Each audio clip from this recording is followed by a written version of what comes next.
Welcome back to the Religions of the Ancient Mediterranean podcast. My name is Phil Harland. I'm a professor at York University in Toronto.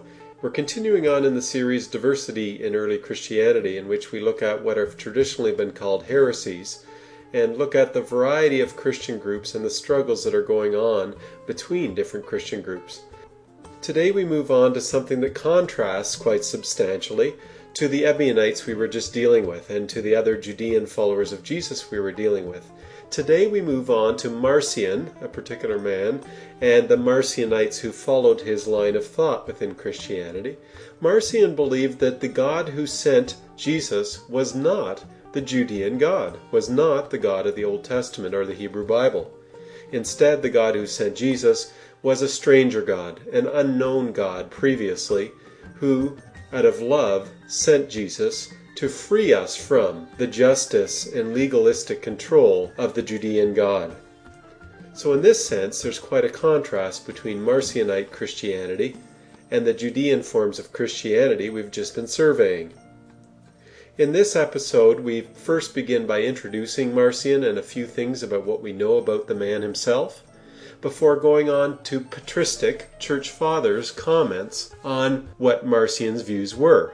We survey each of the main patristic comments on Marcion. After that, I delve into explaining more fully some of the key characteristics of the worldview of Marcion. In particular, I explain his view of there being two gods, the God of the Hebrew Bible and the God that sent Jesus as being two separate gods. I then explain another juxtaposition within Marcion's thought, namely the idea of law that corresponds to the Judean God and gospel that corresponds to the unknown God who sent Jesus. We then explain more about how Marcion views Jesus' role as the Savior and consider the writings, the authoritative writings that Marcion used in order to support his views. Marcion seems to have been among the first to develop a canon, the first to develop a list of what he considered to be the measurement of what is true belief, a collection of writings that would be considered authoritative for constructing what he felt it meant to follow Jesus. And so he's important for that reason as well.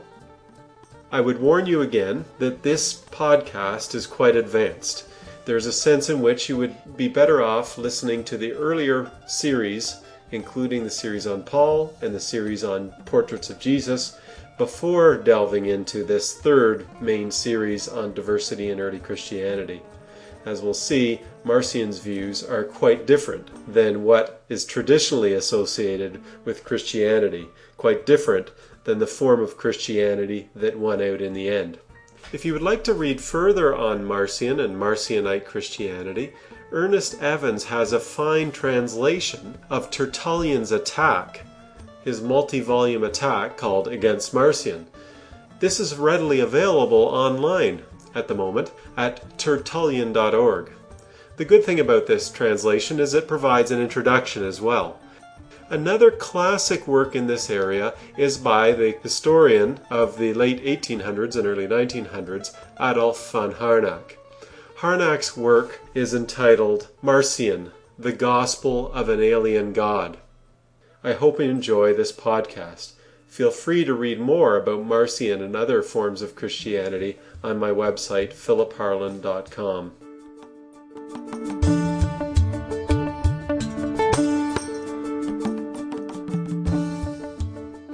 What I'll do is I'll begin by introducing some of the main things about Marcionite Christianity that we know, and then we'll move on afterwards to analyzing Tertullian's particular attack on it.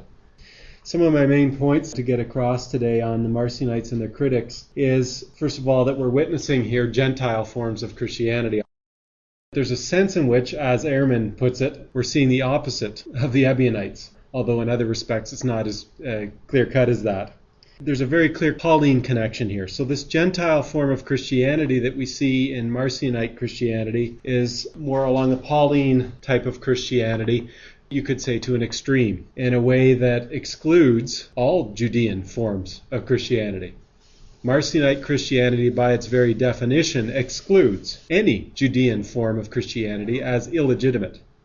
You cannot legitimately follow Jesus and be devoted to the Judean God in the perspective of Marcionite Christianity. So that's one of my main points that I want to get across. Another thing is that Marcionite Christianity is distinctive in many ways. In other words, there's things we're going to see here with this type of Christianity that we will not see in other types of Christianity and have not yet seen. First of all, the idea of an unknown God is very central. A stranger God is another way of putting it, is very central to Marcion's thought. The God who sent Jesus is a previously unknown God who had nothing to do with humanity and nothing to do with this world before sending Jesus. We'll have to clarify how it may have similarities with what we traditionally call Gnosticism, but on the other hand, we should not confuse Marcionite Christianity with the Nag Hammadi styles of Christianity that we're going to get into in detail soon. Do not confuse them. Something that is in common, though, with the Gnostics that we'll see is the rejection of the Hebrew Bible. Marcion rejects the Hebrew Bible, rejects the whole Old Testament as having nothing to do with Jesus and nothing to do with the unknown stranger God. Despite the distinctiveness here, despite what to our ears might seem very strange and odd and probably an obscure marginal group that didn't have much influence, that is a wrong impression. Marcionite Christianity was very successful and widespread, so it's important to study for that reason as well. Obviously, in the end, it loses. So did many different forms of Christianity that got amalgamated or basically lost out. But in terms of its own time, from the period about 150 to the 400 CE, Marcionite Christianity was a quite well attested form of Christianity in various parts of the Mediterranean world. If you're a follower of Jesus and went to a local group of followers of Jesus meeting in a church, you could almost assume once in a while you're going to encounter a Marcionite church. So let's get into some of the material now that you've got those basic ideas that I hope you get out of it. Let's talk a little bit about reconstructing Marcionite Christianity, and then I'm going to outline to you some of the key characteristics of it. As with looking at other forms of Christianity, we have a variety of sources we're working with. In this case, with Marcionite Christianity, all of our sources are negative. We have no direct sources from Marcion or from followers of Marcion generally. Indirectly, through the writings that attack them, we have quotations sometimes of what Marcion would say, or some quotations from his Antitheses, the book he wrote. We've lost his book, though. If only we had his book, we would at least have an ability to have a better idea of how to reconstruct and understand what Marcionite Christianity is. So we have problems in reconstructing Marcionite belief and practice, the same sort of problems we had with the Ebionites. In large part, we only have people talking negatively about them. Some of the patristic authors that do refer to them, and I'm going to quote a few of them soon, Justin, in about 155, talks about them. It's already 5 years after their existence. They're already prominent enough and noticeable enough that people are talking about them and condemning them and actually feeling that there's a danger there. Therefore, it tells you how successful it is. Irenaeus talks about them. Hippolytus talks about them. These are figures you're familiar with. Tertullian, we're going to deal with in the latter part of our discussion. We're going to look at his whole work of 5 books in which he systematically tries to refute Marcion and puts Marcion on trial. Obviously, Marcionite Christianity was important. Otherwise, why would so many authors be spending so much time trying to debunk it? There's also what we've just learned about, attacks from the other side. So that the Pseudo-Clementine presentation of Peter attacking Simon Magus, as I pointed out to you, is Simon Magus is a cipher for Paul, really. The person who had the vision that was illegitimate, who never met Jesus. However, the critique of Paul focused on Paul's antinomianism, Paul's rejection of the law, Paul's Gentile form of Christianity, Paul's rejection of Judean ways.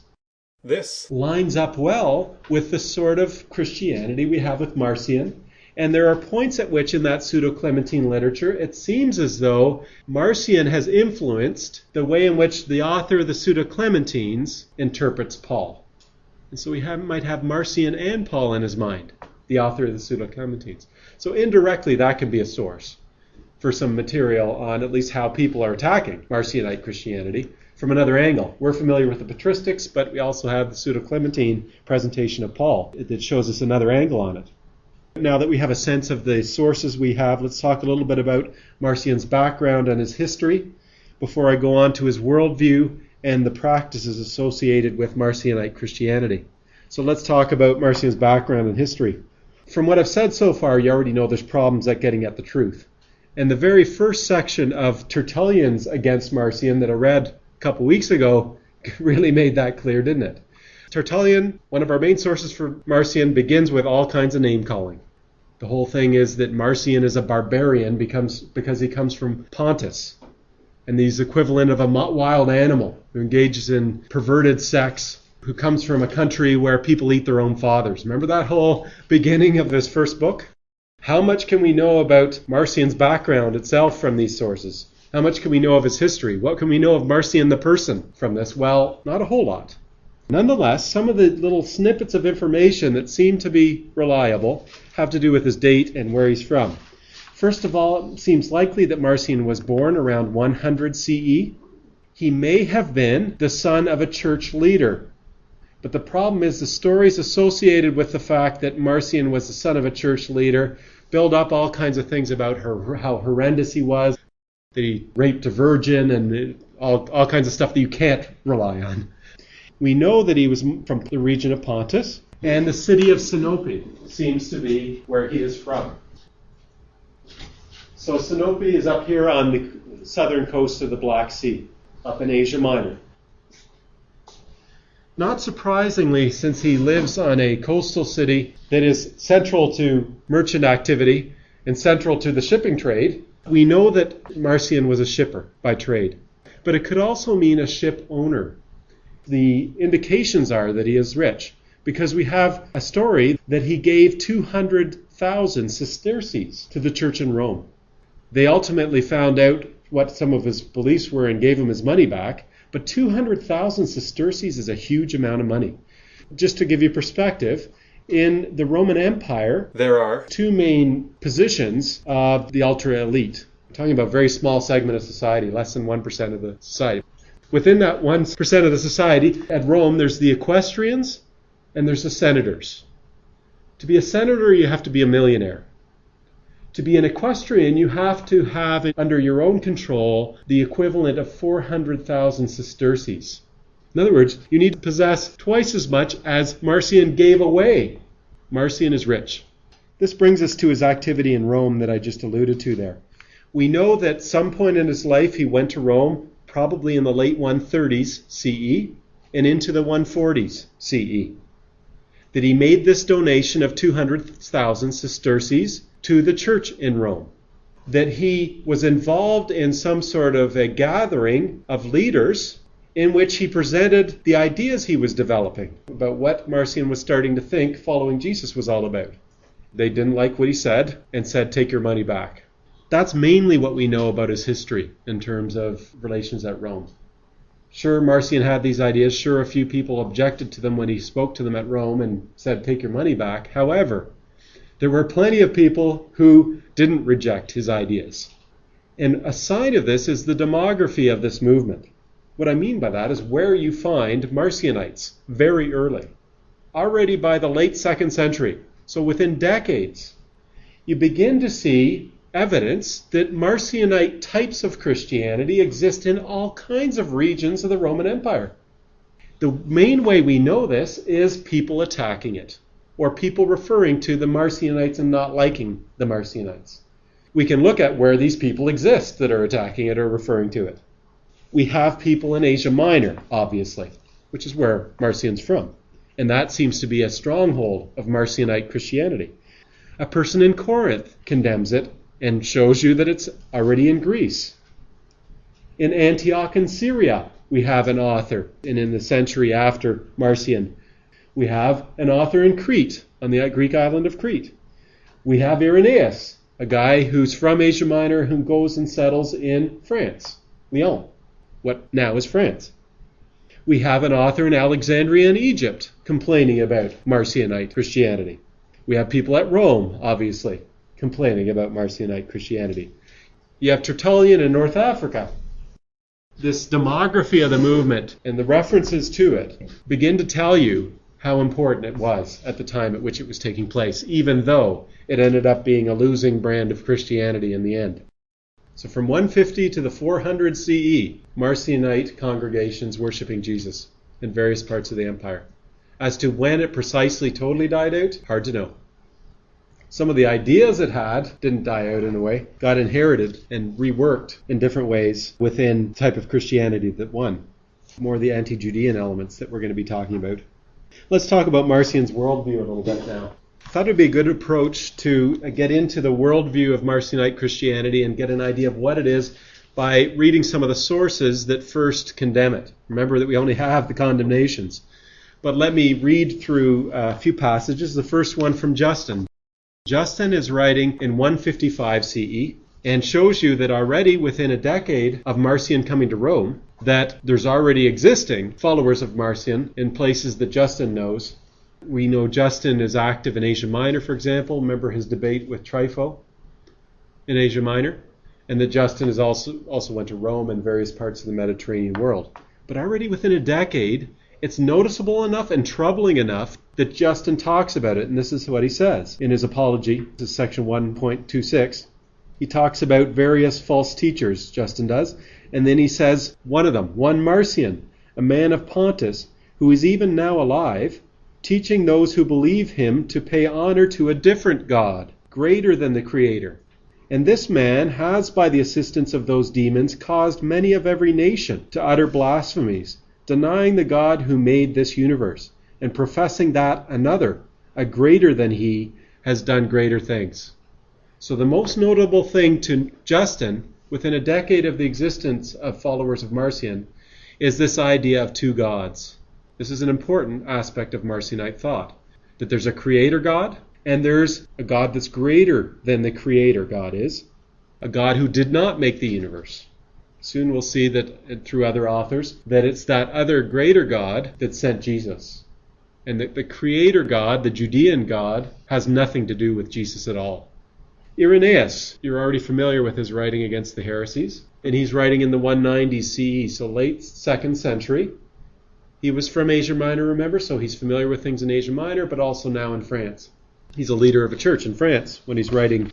He has a more extensive passage that I want to read to you, because it summarizes some of the key characteristics of Marcionite thought. We have to be careful always with sources like this. However, the way Irenaeus talks about it, at least the information we're using, is somewhat factual, as opposed to attacking it at the time. In other words, there's not a lot of name-calling here. There's more Irenaeus reporting what he knows about Marcionite thought. In succession to Gerdo, he says that Gerdo is the teacher of Marcion, Marcion of Pontus developed this doctrine, with shameless blasphemy, of the God of whom the law and the prophets tell, saying that he is the creator of evil things, takes delight in wars, is inconstant, also in temper, and at variance with himself. But that Jesus came from that Father who is high above the God who made the world. That in the days of Pontius Pilate, the governor, who was procurator of Tiberius Caesar, he was made manifest in human shape to those who were in Judea. That he put an end to the law and the prophets and all the works of the God who made the world. Jesus came not from the Creator God, but from that other superior God. In addition to this, here's some more information. Marcion circumcised the gospel, according to Luke, by excising everything written about our Lord's nativity, his birth, as well as removing from our Lord's teaching many passages in which it is written that he openly professed that the creator of this universe is his Father. Irenaeus here claiming that Marcion not only believed that Jesus was sent from a God other than the God of the Judeans, but that he used the Gospel of Luke and took out parts in the Gospel of Luke that seemed to indicate that Jesus was sent from the Judean God. Further on, Irenaeus says this, Marcion persuaded his adherents that he himself expressed the truth better than the apostles who delivered the gospel. Though in fact he delivered them no gospel, here's his judgment, but only a part of one. In like manner he castrated the epistles of Paul, the apostle, by removing all things clearly expressed by the apostle concerning the God who made the world. as when he says that he is the Father of our Lord Jesus Christ. So here we have Irenaeus saying Marcion liked the Gospel of Luke, but took out references to the Judean God being Jesus' Father, and took out references to the prophets, to the Hebrew Bible. Liked Paul's letters, and did the same. So Paul is integral to Marcion's thought, but a particular interpretation of Paul. Hippolytus, another guy you're somewhat familiar with now, writing in the 200s CE, another book against heresies, refuting the heresies. He gives us this other little snippet of information, and that is one of the passages in Luke's Gospel that seems to have been a favorite of Marcion to explain this idea of the two gods is a passage about the good tree and the bad tree. Hippolytus says this: "The Marcionites quote to this effect the gospel parable, that a good tree cannot bring forth evil fruit." And what follows? "They affirm that Christ is the Son of the Good and was sent by him for saving of the souls, which Marcion calls the inner man, and that he was revealed as a man, though not a man." We're getting into the Gnosticism of Marcionite's view of Jesus, that Jesus only appeared to be a man. He was not really human. He was not really flesh.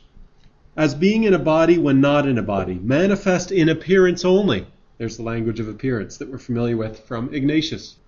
"Subject to no birth or death, except only in appearance." He denies that Christ's body rose again. He says that marriage is a corruption. Remember that Acts of Paul and Thecla interpreted Paul as forbidding marriage? Well, it's not surprising to find someone else reading Paul's letters and coming up with the idea that to follow Jesus you need to refrain from sexual activity. But in this case it might be related to his Gnosticism, his idea that the body is in some way not a good thing. So that gives you a few examples of authors talking about Marcion in an early period.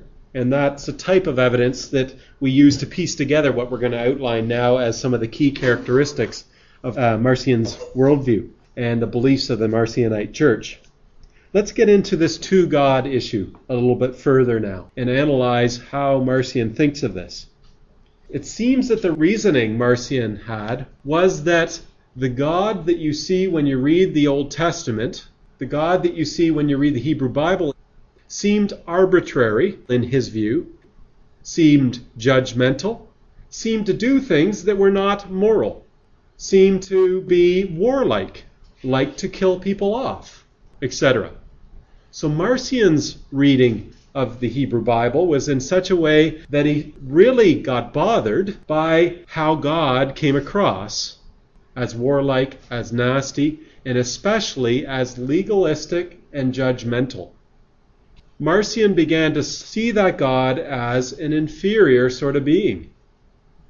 He's very arbitrary, does whatever he feels like, acts on his impulses, and he would point to different stories in the Hebrew Bible that underlined that sort of impulsive behavior of God, the God of the Hebrew Bible, the God of the Old Testament. He underlined not that God was evil, however, it seems. Even though some of the condemnations in the patristic writers talk as though Marcion said that the God who created this world was evil, it seems that there may be a bit of a projection onto Marcion views that were held by the Nag Hammadi style thinkers. We do not have very solid evidence that Marcion would say that God was evil. However, some of the Nag Hammadi thinkers do think of the Creator God as evil in some ways. Not all of them, but some of them do. Marcion, though, emphasized not his evilness, but his justice. Marcion saw the God of the Hebrew Bible as a just God. Well, let me explain. By just, he meant a God who makes up rules and wants everyone to follow them and makes everyone hold to following them, and is just in punishing people for not following his rules. Another way of putting it in Marcion's view is he's not a loving God, because that's the contrast he makes between that Judean God of the Hebrew Bible and the God that Marcion says sent Jesus. The unknown God, up until the point at which Jesus was sent, this other God was only known once Jesus was sent. He was the unknown, stranger God. No one knew of the existence of this God until Jesus came. And Jesus was sent by that stranger, unknown God, precisely to free humans from the legalistic and just rule of the God that created this world. So an unknown God sends Jesus into this world to free human souls from the ruler God who created this world. It's the God of the Hebrew Bible who created this world. The unknown God had nothing to do with the creation of this world. But what the unknown God did have to do with is saving souls from the possession of the creator God of this world. So Jesus is sent to save humans from this whole system of having to follow the laws of the creator God, and therefore having to be judged and justice having to be met. Let's look at a couple passages you guys did read. Tertullian is our most extensive source for an attack on Marcion, and it's in his 5 books against Marcion that we have extensive evidence of what sort of strategies were used by a patristic author to attack Marcionite Christianity. He thought this was an important type of Christianity to attack because it was so prominent. Tertullian is trying to refute Marcion's view of what the creator God is like. Obviously, Tertullian's trying to say there's only one God, and it's the creator God. And that's the same God who sent Jesus. That's Tertullian's view. Against Marcion, who's saying there's 2 gods, just to illustrate some of the characteristics of the creator God in Marcion's view. I'm pointing to Book 2, Section 23. Here's Tertullian talking about Marcion, or talking to Marcion, rhetorically here. You suggest that the creator is proved capricious, impulsive, does things on the spur of the moment, and you never know what he's going to do. Concerning persons as well as institutions, when he expresses disapproval of men previously approved of, or else that he is lacking in foresight when he approves of men who will afterwards meet with his disapproval. Why would God choose figures and then the figures do all kinds of evil things? They're his favorites and then they do evil things. This continues in Book 2. There's quite a few of them. Book 2, Section 25 is another one, where not only is the God of the Hebrew Bible in Marcion's view capricious, impulsive, but he's also petty and weak. And so Tertullian deals with that accusation that was probably in Marcion's Antitheses, his writing that he wrote. Marcion went to the creation narrative and the story of Adam and Eve in the garden. And so Tertullian says, God calls out, Adam, where are you? As though he did not know where the man was. And when Adam is given as his reason the shame of his nakedness, God asks whether it was because he had eaten of the tree. God doesn't know anything here in the narrative, is how Marcion's interpreting it. So that was Marcion's perspective. Tertullian's obviously going to refute this. He goes on, in fact, God was neither in doubt of the deed nor ignorant of the hiding place, and he's going to explain that God knew everything, and etc. While we're on this issue of the 2 gods, let me distinguish some things about what's different about Marcion in relation to the Gnostics. Because you might think, oh, that sounds a lot like Gnosticism. The Gnostics also believe that the creator God is a different God than the God who sent Jesus. So far, yes, they agree. But beyond that, it's very different. And let me draw attention to some of the distinctions between the Nag Hammadi sort of perspectives, there's many of them, but the Nag Hammadi perspectives and the perspectives of Marcion here. First of all, many of the Nag Hammadi documents, though not all of them, talk about the creator God as evil. So the Nag Hammadi Gnostic documents have the creator God playing the role that the devil or Satan usually play in other Christian worldviews, contemporary with it. A lot of the stories associated with Satan in other forms of Christianity get attached to the creator God. And Marcion's view, the creator God is not evil in a full way. He's a just God is his main characterization of the creator God. Something else about Marcion that seems to distinguish it from the Nag Hammadi sort of worldview is that there's not any sophisticated middle Platonic notions of emanations here. Something else that distinguishes the Nag Hammadi worldview from Marcion that should make sure you don't categorize Marcion as Gnostic is his approach to the Hebrew Bible. From what I've said so far about how Marcion approached the narratives in the Hebrew Bible, what would you say about his approach to them in terms of how literal or non-literal he is in reading the Hebrew Bible? The thing that made Marcion throw out the Hebrew Bible's God is precisely that he was reading everything literally. So very literal. That contrasts quite strongly to many of the techniques, though not all, of the techniques of the Nag Hammadi authors, traditionally Gnosticism. The tendency of Nag Hammadi authors is to not interpret things literally, to interpret things figuratively, metaphorically, in the vast majority of cases. So those are some important things to keep in your mind about what distinguishes Marcion from the Nag Hammadi authors, because you might tend to just, because there's two gods, you might start to just blend them together, but they're not the same. Let's go on to this next issue of law and gospel that goes along with the issue of creator God and stranger God and unknown God that sent Jesus. Marcion seems to have developed these notions around that twofold God idea. Namely, that the God that is the creator God, the Judean God, the Jewish God, is all about judgment and about law. And juxtaposed with that, and in opposition to it, is gospel. There's law versus gospel. The two are not compatible with one another.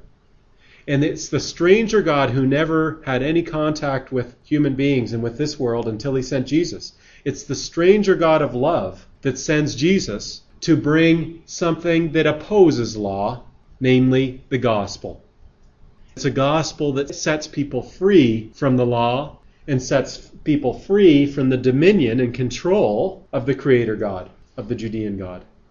Now, when Marcion talks about gospel, from what you've already learned about what writings he uses, you can already start to get the inclination as to what it's going to be.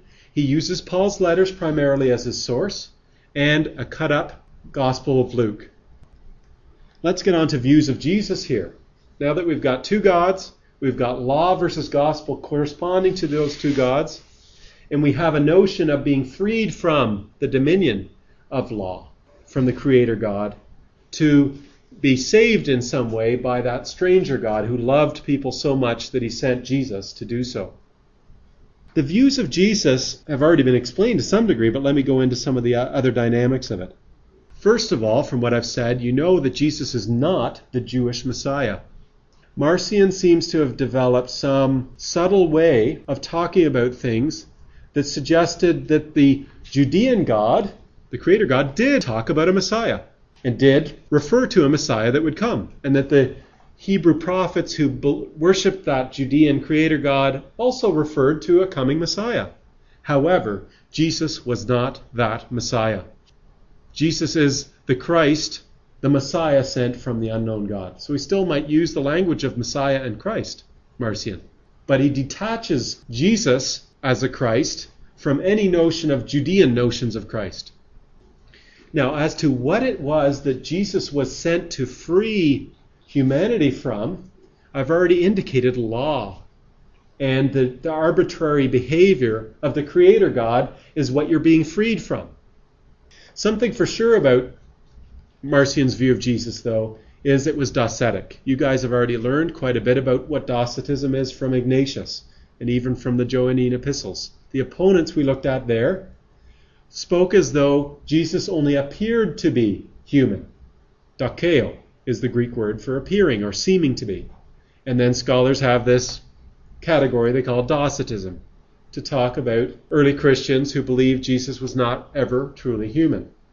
There are many references to Marcion believing that Jesus only appeared to be human, that he didn't really take on a human body in a full way, that he didn't really suffer and die. As to what writings he used to develop this worldview, you've also got a clear idea of it, but he also wrote his own writing that has been lost. Antitheses, in other words, opposing points, is all about the opposition between the stranger God, the loving stranger God that sent Jesus, and the arbitrary, just, legalistic God of the Hebrew Bible, and that the two are incompatible, and that the two principles between the Judean God and this other God are incompatible, and that we need to throw out the Hebrew Bible as an authority. The Hebrew Bible is not going to be among his canon, is it? It seems that Marcion may have been among the first people to somewhat systematically think to themselves, okay, what will be my official source of authority in terms of writings? He may have been the first one to develop a canon, a collection that is used as the rule for measuring what is truth and not truth. Remember that the canon of the New Testament is only developed in the late 300s and into the 400s CE, at least in the form we have it. There's no canon of Scripture until after 393 CE, and even then it's not really there yet. However, it seems in the 140s CE, Marcion started to think along those lines, and his canon was no Old Testament, Gospel of Luke with parts taken out, and 10 of Paul's letters with parts taken out. He didn't include the pastoral epistles. Either didn't know them or didn't like them, one or the other. And he used those as his authority to back up these views we've just been talking about. In terms of practices, we don't know a lot about Marcionite practices. We know more about his worldview than we know about his practices. But one thing that is pointed out is his asceticism that he advocated, particularly refraining from sexual activity and marriage. This is one of the main things he gets condemned for by some of the patristic authors. He may have been also concerned about asceticism in eating practices, refraining from certain foods. So that gives you an outline now of what Marcion's thought was like, and gives you a sense of the sorts of ideas that were circulating in the Marcionite Christian congregations that were spreading throughout the Mediterranean world.